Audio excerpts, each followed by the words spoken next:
अकबर का साला। बीरबल की बुद्धि और समस्या को भांप लेने की कला के कारण बादशाह उन्हें खूब पसंद करते थे। इसी कारण से दूसरे लोग बीरबल से उतना ही जलते भी थे। इन जलने वालों में से एक अकबर का साला भी था। वो हमेशा से ही बीरबल को मिला हुआ खास स्थान स्वयं लेना चाहता था। बादशाह जानते थे कि बीरबल जैसा कोई और नहीं हो सकता है। वो अपने साले को भी ये बात समझाने की कोशिश करते थे, लेकिन उनका साला हमेशा कहता था कि वो भी काफी बुद्धिमान है। इन सब बातों के कारण एक बार बादशाह के मन में आया कि अब ये ऐसे नहीं मानेगा, इसे कुछ कार्य देकर ही समझाना पड़ेगा। तभी अकबर ने अपने साले से कहा कि तुम अपने दिमाग और सूझबूझ से इस कोयले की बोरी को सबसे ज्यादा लालची सेठ दमड़ी लाल को बेच कर आओ। अगर तुमने ऐसा कर दिया तो मैं तुम्हें तुरंत बीरबल की जगह दे दूंगा। यह बात सुनकर अकबर का साला हैरान तो हुआ, लेकिन उसे बीरबल की जगह चाहिए थी।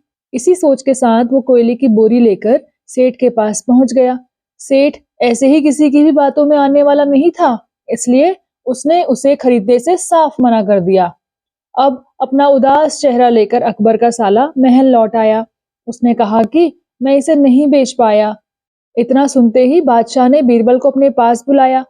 उन्होंने अपने साले के सामने ही बीरबल से कहा कि तुम्हें सेठ दमड़ी लाल को यह कोयले की बोरी बेचनी है।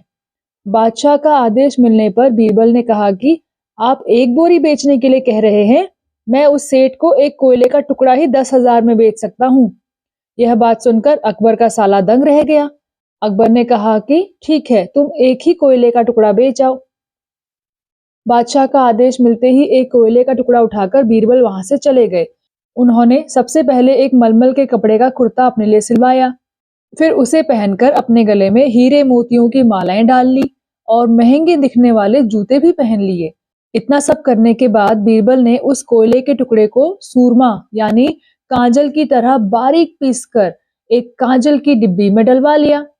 इसी भेष में वो महल के मेहमान घर में आ गए। फिर बीरबल ने एक इश्तिहार दिया कि बगदाद से एक जाने माने शेख पहुंचे हैं जो जादुई सुरमा बेचते हैं। सुरमे की खासियत में बीरबल ने लिखवाया कि इसे लगाने वाला अपने पूर्वजों को देख सकता है और यदि पूर्वजों ने कोई धन छुपा कर रखा है तो वो उसका पता भी बता देंगे। इस इश्तिहार के सामने आते ही पूरे नगर में बीरबल के शेख रूप और चमत्कारी सूरमे की ही बात होने लगी। सेठ दमड़ी लाल तक भी यह बात पहुंच गई। उसके मन में आया कि जरूर मेरे पूर्वजों ने धन गाड़ कर रखा होगा, मुझे तुरंत शेख से संपर्क करना चाहिए। इतना सोचकर दमड़ी लाल शेख बने बीरबल के पास पहुंचा। बीरबल ने जानबूझकर उन्हें पहचाना ही नहीं। सेठ ने शेख से कहा कि मुझे सूरमे की डिब्बी चाहिए। शेख ने जवाब दिया, बिल्कुल लीजिए, लेकिन एक डिब्बी की कीमत 10,000 रुपए है। सेठ काफी चालाक था। उसने शेख से कहा कि मैं पहले सूरमा आंखों पर लगाना चाहता हूँ, उसके बाद पूर्वजों के दिखने पर ही मैं 10,000 रुपए दूंगा। शेख बने बीरबल ने कहा कि ठीक है, आपको ऐसा करने की इजाजत है, बस आपको सूरमे की जांच करने के लिए चौराहे पर चलना होगा। चमत्कारी सूरमे का करिश्मा देखने के लिए वहां लोगों की भीड़ लग गई। तब शेख बने बीरबल ने जोर जोर से कहना शुरू किया कि इस चमत्कारी सूरमे को सेठ जी लगाएंगे। अगर ये सेठ अपने माता पिता की ही औलाद हैं तो इन्हें सूरमा लगाते ही तुरंत पूर्वज नजर आ जाएंगे। पूर्वज नहीं दिखे तो मतलब यह होगा कि वो अपने माता पिता की औलाद नहीं है। असली औलादों को ही यह सूरमा लगाने पर अपने पूर्वज नजर आते हैं।